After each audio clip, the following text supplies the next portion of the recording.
Assalamualaikum warahmatullahi wabarakatuh. Salam sejahtera, Om Swastiastu, Namo Buddhaya. Salam kebajikan. Alhamdulillahirabbil alamin. Assalatu wassalamu ala asyrafil anbiya wal mursalin. Sayyidina Muhammadin wa ala alihi washabihi ajmain. Amin amma ba'du. Makzulkan Jokowi segera. Udah jelas ya, serem banget ini Marwan. Padahal kan udah tinggal berapa bulan lagi. Ya, kalau memang itu memenuhi syarat untuk dimakzulkan ya, tidak perlu bukan soal waktu tinggal berapa bulan, tapi ini ada pelanggaran, ini aturan mainnya. Apalagi justru tinggal 2 bulan lagi harus segera dimakzulkan sebelum bisa menggunakan kekuasaannya untuk memanipulasi penerusnya, begitu kan. Nah itu malah justru lebih urgent lagi nih, lebih mendesak untuk dimakzulkan begitu ya. Tapi loh kenapa begitu ya? Ini mungkin bisa cerita dulu tentang petisi 100 ini nih Pak Marwan. Ya, jadi petisi 100 itu adalah gabungan aktivis lintas profesi, lintas daerah dan seterusnya, yang pada tanggal 20 Juli 2023 itu membacakan tuntutan atau pernyataan ya secara terbuka menuntut supaya DPR itu segera memulai proses pemakzulan Presiden Jokowi. Kemudian poin keduanya itu menghimbau seluruh rakyat untuk ikut bersuara agar daulat rakyat itu benar-benar bisa ditegakkan oleh pemerintah ini. Karena faktanya ini rakyat sudah tidak berdaulat, dibajak oleh rezim oligarki yang dipimpin oleh Presiden Joko Widodo. Jadi 2 tuntutan itulah yang kita bacakan. Tapi tuntutan itu sendiri tidak asal bunyi ya, tidak asbun, tidak tanpa alasan. Tapi justru alasannya sudah sangat banyak. Makin ke belakang makin banyak lagi alasan itu. Kalau kita misalnya menggunakan pasal 7A Undang-Undang Dasar 1945. Jadi pasal 7A itu adalah antara lain itu memberikan guidance dan juga menunjukkan kalau sudah terjadi ini maka proses makzulan itu harusnya dilaksanakan secara konstitusional dan legal. Nah, apakah apa yang disebut dengan alasan-alasan tadi? Misalnya terjadi pengkhianatan terhadap negara, ada korupsi, ada suap menyuap, tapi juga ada perbuatan tercela, berbohong misalnya. Nah, kalau kita ingat dari dulu presiden kita ini udah sering sekali berbohong. Itu masuk dalam kategori yang layak untuk dimakzulkan. Tapi ijazah palsu yang nggak terbukti. Betul. Ya? Tapi yang selain itu kan misalnya disebutkan tentang sekarang ini yang order mobil SMK itu sudah 6.000. Itu berapa tahun yang lalu itu? Sampai sekarang kan nggak jelas. Ini kan benar-benar berbohong ini ya kan. Kebohongannya itu sangat nyata. Tapi yang lebih prinsip adalah kalau bicara pasal 7A itu, kalau disebutkan ada pengkhianatan terhadap negara, maka konstitusi dan undang-undang itu sudah terlalu banyak dilanggar. Ini merugikan negara dan rakyat. Terutama puncaknya yang terang benderang kalau menurut saya ya Mahkamah Konstitusi. Betul. Benar-benar logika publik itu Ya, nah tapi juga yang terakhir sekali kan misalnya meminta Ketua KPK ya Pak Agus Raharjo untuk menghentikan proses hukum korupsi IKTP. Setia Novanto ya. Nah itu kan permintaan resmi dari Presiden. Ini kan jelas sudah melanggar, sudah cawe-cawe, sudah tercela ini perbuatan. Tapi kenapa misalnya orang yang diduga korupsi dan ternyata juga diadili dapat vonis sekian tahun? Itu kan faktual begitu. Ya, mungkin kita ingatkan publik dulu ya tentang Ketua KPK Agus Raharjo ya, yang mengaku mendapat perintah begitu ya dari Jokowi untuk menghentikan kasus EKTP terhadap Setia Novanto. Berikut videonya.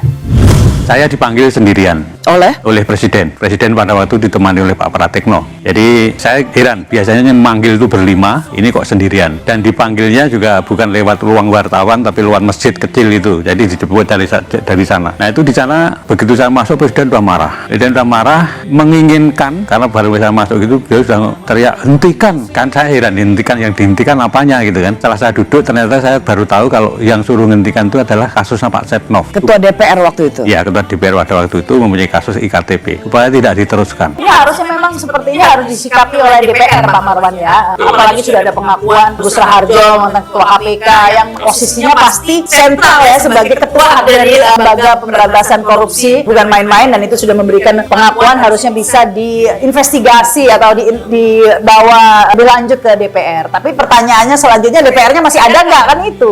Kita memang kalau bicara pasal 7A itu proses pemakzulan butuh keterlibatan DPR, kemudian MK, dan MPR. Yang harus memulai itu adalah DPR. Kita mengerti itu, dan kita memang sudah waktu itu tanggal 20 Juli pertama kali kita launching ini juga sudah memahami situasi atau peta politik di DPR di Senayan sana itu kemungkinannya kecil untuk terjadinya proses pemakzulan yang dimulai di DPR. Tapi belakangan ini kita sedikit dapat harapan, ada secercah harapan setelah pernyataan Ibu Megawati tanggal 23 November yang menyatakan ada 4 hal minimal ya. Waktu saya ingat misalnya Presiden kita ini sudah menjalankan kekuasaan seperti Orde Baru. Disebutkan Jokowi itu minta dukungan PDIP supaya dapat perpanjangan jabatan.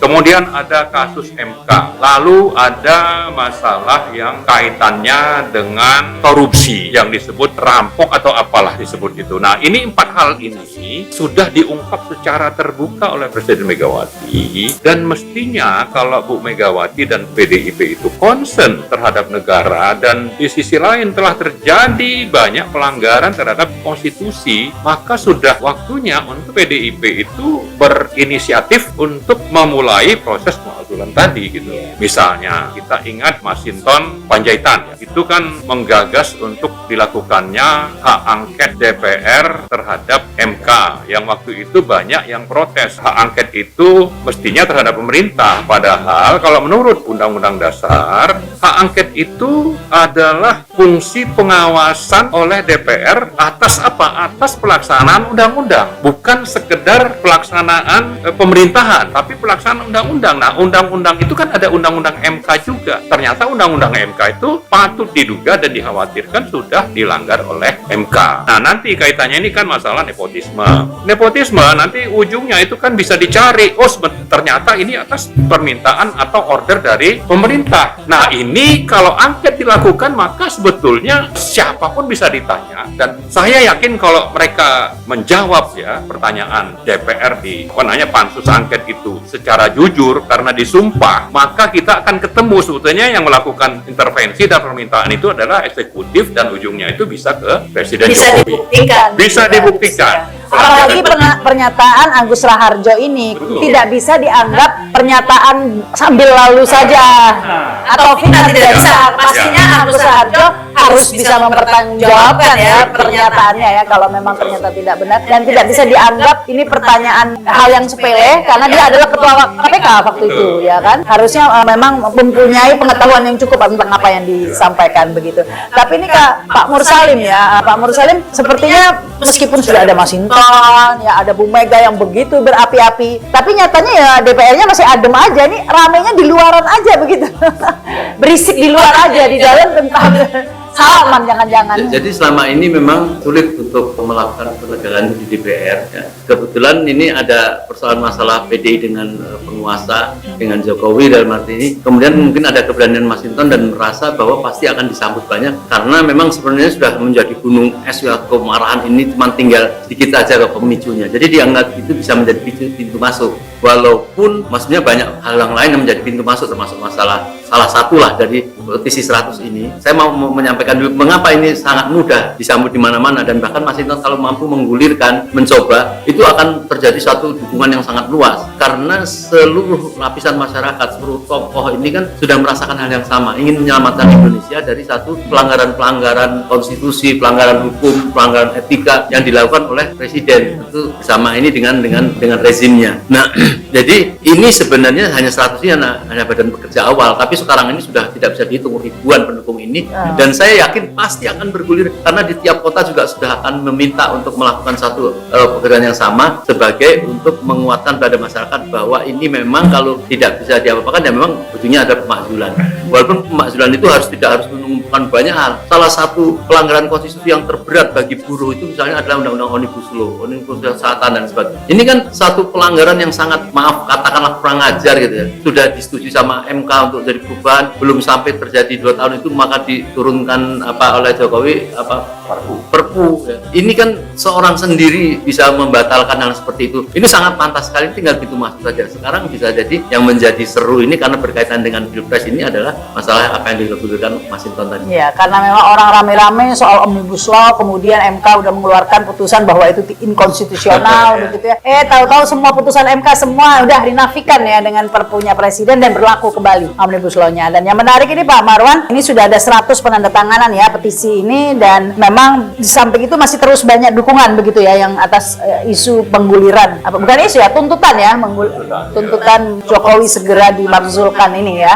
Ini kegiatannya memang keliling ke daerah-daerah atau bagaimana? Namanya petisi 100 itu memang pada saat deklarasi kita pakai nama 100, tapi saat itu sebenarnya jumlahnya juga sudah lebih dari 500 misalnya. Sampai sekarang ya saya yakin sudah lebih dari 5.000 misalnya. Nah, tapi yang lebih penting sebetulnya adalah kenapa ini misalnya disambut baik, karena kalangan masyarakat yang memang concern dengan penyelenggaraan negara ini memahami bahwa sesuatu harus dilakukan karena pelanggarannya sudah sangat banyak. Tadi saya sebut tentang pengkhianatan terhadap ada korupsi, ada suap menyuap, ada perbuatan tercela. Nah, kalau kita mau merujuk misalnya pasal mana saja dalam konstitusi itu yang dilanggar, itu kan nanti bisa kita kaitkan tadi dengan misalnya Undang-Undang Ciptaker yang ditetapkan melalui Perpres. Ini sudah melanggar aturan main tentang penyelenggaraan negara, juga tentang partisipasi publik, Undang-Undang P3. Kemudian kalau bicara IKN, itu antara lain melanggar pasal 18 Undang-Undang Dasar, yaitu bahwa kalau bicara daerah, maka yang dikenal dalam konstitusi itu adalah provinsi, kabupaten, dan kota. Tidak ada yang namanya otorita, tidak diatur dalam konstitusi, tapi itu dalam konten. Sebetulnya dalam proses itu sama statusnya dengan Undang-Undang Ciptaker. Proses maksudnya itu kita bicara formil. Kalau tadi material yang pasal 18 itu. Kalau bicara formil, maka publik harus dilibatkan, dan ini dibahasnya sembunyi-sembunyi. Rakyat tidak dilibatkan, tapi dengan konglomerat Sinarmas itu dilakukan pembahasan tertutup misalnya oleh pemerintah dan DPR. Belum lagi nanti kalau kita bicara tentang sumber daya alam, penetapan Undang-Undang Minerba nomor 3 tahun 2020. Di sana pembahasan juga sama, hanya waktu 3 bulan, padahal dulu undang-undang yang digantikan oleh Undang-Undang Minerba yang baru ini dibahas itu sekitar 4 tahun. Banyak sekali yang dilibatkan dan terbuka pembahasannya. Tapi Pak Marwan, kalau tuntutan untuk memakzulkan Jokowi ya, tentunya yang paling berperan seharusnya ya DPR begitu ya. Ini sudah respon dari DPR bagaimana? Kalau kayak Mas Hinton itu kan di luar ya, tidak bukan sikap partai begitu ya, tetapi di DPR sendiri. Kalau awalnya memang tidak ada fraksi yang bergeming ya. Mereka menganggap ini sesuatu yang justru bisa saja melawan kepentingan oligarki, yang mana mungkin sejumlah pimpinan partai di DPR sana itu ya bagian dari oligarki. Misalnya kalau kita kaitkan tadi saya sebut sumber daya alam, itu ada sejumlah partai yang bisa dapat saham di smelter yang dibangun oleh Cina di Sulawesi Tenggara dan Sulawesi Tengah. Bicara tentang tambang nikel, atau kalau bicara batu bara ya, itu sekian banyak konglomerat dapat perpanjangan izin menambang otomatis, dan ini banyak sekali konglomerat yang juga punya kaitan dengan pimpinan partai. Malah ada yang justru sambil jadi ketua pimpinan partai juga punya perusahaan batu bara. Kalau kita mau detail bicara tentang tambang batu bara, yang mestinya kalau selesai kontraknya namanya PKP 2B, itu kontrak pengelolaan batu bara oleh sejumlah konglomerat. Kalau berakhir, maka menurut undang-undang yang lama dan konstitusi ini harus dikembalikan kepada negara. Nanti negara itu pemerintah dan DPR akan menetapkan, dan kalau mau bicara pasal 33 mestinya pengelolaan terhadap sisa tambang tadi oleh BUMN. Tapi dengan undang-undang tadi itu otomatis diperpanjang. Konsesi begitu.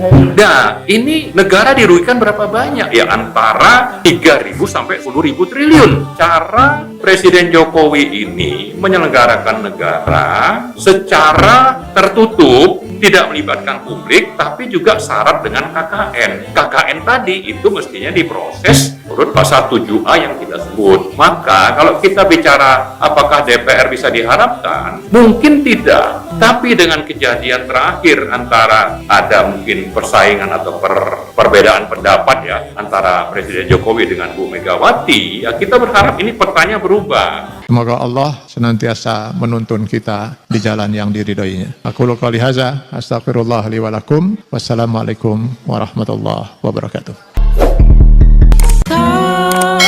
Terima kasih.